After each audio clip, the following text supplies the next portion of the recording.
तो साथियों, भारतीय साक्षरता नियम की धारा 2023 की धारा 14 और भारतीय साक्षरता नियम 1872 की धारा 16, यानी जो धारा 16 में वर्णित था, अब वो भारतीय साक्षरता नियम की धारा 14 में वर्णित है। कारवार के अनुक्रम का अस्तित्व कब सुसंगत है? इसको इस प्रकार से पढ़िए। पहले कारवार के अनुक्रम के रूप में, दूसरा अस्तित्व के रूप में, तीसरा सुसंगत के रूप में। तो इसमें क्या कहा जा रहा है? कारवार मतलब कोई भी ऑफिस हो सकता है जहां कार किया जाता है। और कार कैसे किया जाता है? नियमबद्ध तरीके से किया जाता है। अनुक्रम मतलब नियमावली के साथ किया जाना।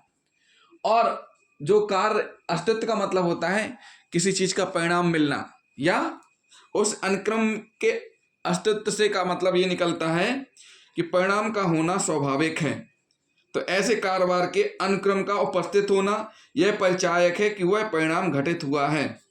अर्थात सीधी सी बात यह है कि समस्त कार्यों को नियमित रूप से और सही ढंग से किया जाना चाहिए। जो पूरी धारा जो कह रही है उसका मतलब यही है कि समस्त कार्यों को नियमित रूप से और सही ढंग से किया जाना चाहिए। और साथ ही साथ अगर समस्त कार्य नियमित रूप से होते हैं तो उस स्थिति में यह अवधारणा की जा सकती है। कैसे? डाकिया के इंकार रिपोर्ट पर डाकिया द्वारा रजिस्ट्री के पीछे इंकार लिखा होना इस बात का साक्ष्य है कि प्रेषिती ने पत्र लेने से इंकार किया है।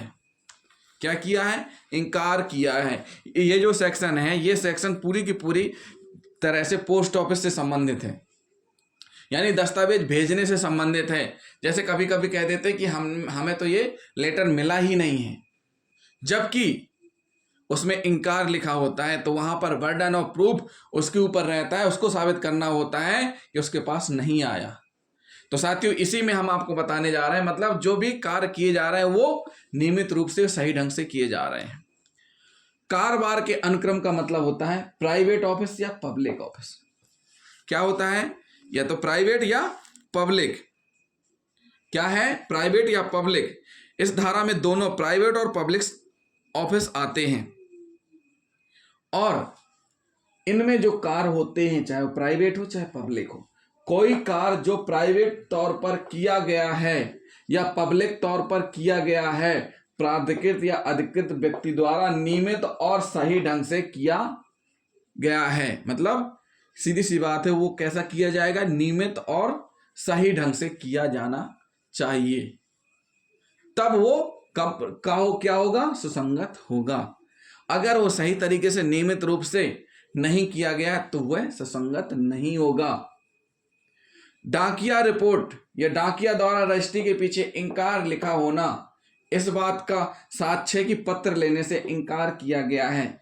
यह तभी संभव है जब वह नियमित रूप से जो नियमावली है रजिस्ट्री की, डाक पहुंचाने की, उसका पालन किया गया हो, तभी वो चीजें सुसंगत होंगी। कि उसने लेने से इंकार किया है, मतलब मना किया, परिणाम आया है, वो कब होंगी सुसंगत? जब वह नियमित रूप से कार्य किया गया है। कैसे? समझिए। आपको, आप रजिस्ट्री करने जा रहे हैं डाक खाने, या तो आप रजिस्ट्री डाक खाने में जमा कर देंगे या संबंधित पोस्ट ऑफिस के काउंटर में जाकर के क्लर्क को देंगे, क्लर्क उसको लेगा, आपको एक रसीद पकड़ा देगा और वो जमा कर लेगा। उसके बाद जितनी भी उस पोस्ट ऑफिस में डाक हैं आई हैं, उनको सभी को कलेक्ट करके हेड पोस्ट ऑफिस भेजा जाएगा। हेड पोस्ट ऑफिस से बंटवारा होगा कि कौन से किस जगह की डाक कहाँ भेजी जानी है, तो संबंधित पोस्ट ऑफिस भेजी जाएगी। जैसे ही संबंधित पोस्ट ऑफिस भेजी जाएगी तो वहां पर ये पोस्ट ऑफिस में पहुंचने के बाद बीट वाइज जो पोस्टमैन रहते हैं, जो डाकिया रहते हैं, उनको बीट के हिसाब से पत्र दिए जाएंगे और वही व्यक्ति क्या करेंगे? उस पत्र की डिलीवरी करेंगे, यानी संबंधित व्यक्ति तक पहुंचाएंगे। तो ये क्या हो रहा है? एक रिलीवेंसी हो रही है स्थापित। ये नियमित रूप से कार्य हो रहा है वहां तक, और जब संबंधित व्यक्ति तक पत्र पहुंच रहा है और संबंधित व्यक्ति लेने से इंकार कर रहा है और डाकिये के द्वारा रिपोर्ट लगाई जाती है कि इंकार, तो यह माना जाएगा कि समस्त नियमों का पालन सही ढंग से किया गया, समस्त कार्य नियमित रूप से किए गए, यानी कि यहां से लगा के यहां तक हुए हैं। इसी क्रम में का और खा दो दृष्टांत हैं। का दृष्टांत यह कहता है कि प्रश्न यह है कि क्या एक विशिष्ट पत्र प्रेषित किया गया था। मतलब पहला प्रश्न है, जो दृष्टांत का कहता है कि प्रश्न यह है कि क्या एक विशिष्ट पत्र प्रेषित किया गया था। तो देखिए ये कहलाता है पूर्ववर्ती दृष्टांत। जो का दृष्टांत है वो पूर्ववर्ती से संबंधित होता है कि भेजा गया था कि नहीं भेजा गया था। तो इसकी कंडीशन कौन सी है हम बताते हैं आपको। पत्र डाक में डाला गया था या नहीं। जो पोस्ट ऑफिस के सामने एक बॉक्स बना रहता है उसमें डाला गया था क्या। दूसरी कंडीशन, पत्र डाक खाने के काउंटर में डाक जमा करने वाले क्लर्क को दिया गया था क्या।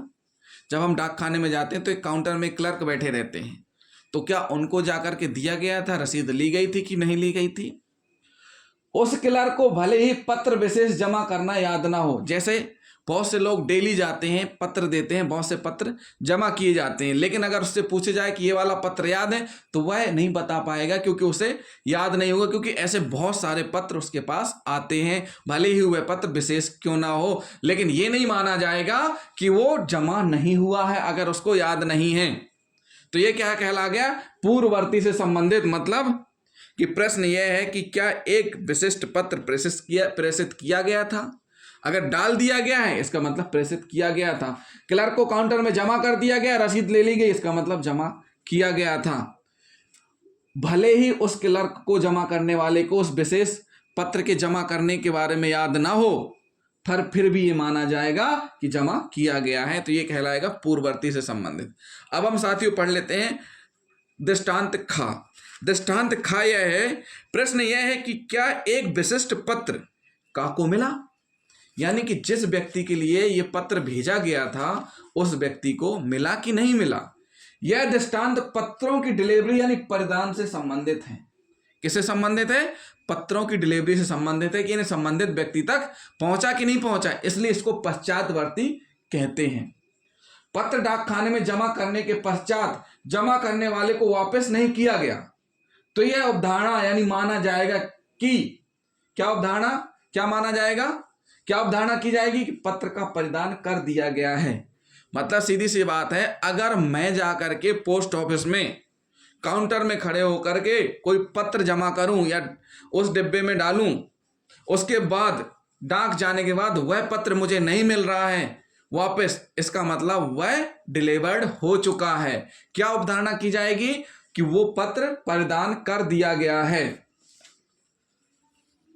तो साथियों ये क्या हुआ, पर क्या माना जाएगा, प्रदान कर दिया गया है। लेकिन इसका परिणाम क्या निकलेगा, परिणाम यही होगा चाहे डाकिया उस आदमी को पहचान पाए जिसको उसने पत्र प्रदान किया था या जिसने उसे लेने से इनकार किया था। यहां कंडीशन दो होंगी, या तो लेने वाला व्यक्ति ले लेगा या तो ना लेने वाला व्यक्ति वो इनकार कर देगा। अगर उसको लेना होगा तो ले लेगा और अगर नहीं लेना है तो इनकार कर देगा। लेकिन ये जरूरी नहीं है कि जो डाक खाने वाला व्यक्ति है, डाकिया है, वो है संबंधित व्यक्ति को पहचाने जैसे उसने प्रदान किया है, आदमी को पहचान पाए। मतलब ये जरूरी नहीं है कि वो उसको, क्योंकि उसको तो बहुत सारे आदमी को डाक देनी होती है, लेकिन अगर ले लिया तो ठीक है, अगर नहीं ले लिया तो ये जरूरी नहीं है कि उससे कहा जाए कि भैया तुम पहचान के बताओ कि तुमने इसी को दिया था कि नहीं। तो वहां पर ये नियम लागू नहीं होगा, ये माना जाएगा कि डिलीवर्ड हुआ है। तो ये साथियों क्या हुआ, कारोबार के अनुक्रम का अस्तित्व कब सुसंगत है वो हमने आपको बता दिया। पूर्ववर्ती से संबंधित और पश्चातवर्ती से संबंधित दोनों में हमने आपको अच्छे से एक्सप्लेन करके बता दिए हैं। तो जिन साथियों ने अभी तक हमारा चैनल सब्सक्राइब नहीं किया है तो सबसे पहले हमारे चैनल को सब्सक्राइब कर लें और बेल आइकन बटन दबाना ना भूलें। वीडियो को लाइक और शेयर जरूर करें, साथियों कमेंट भी करें। अगला जो वीडियो हमारा आने वाला है बहुत ही महत्वपूर्ण है टॉपिक, जो कि पूरे केस की जान होती है। स्वीकृतियां बहुत ही महत्वपूर्ण है, स्वीकृतियां बहुत ही महत्वपूर्ण है। तो साथियों हमारे चैनल को सब्सक्राइब कर लें और आने वाले वीडियो को जरूर देखें। थैंक यू दोस्तों।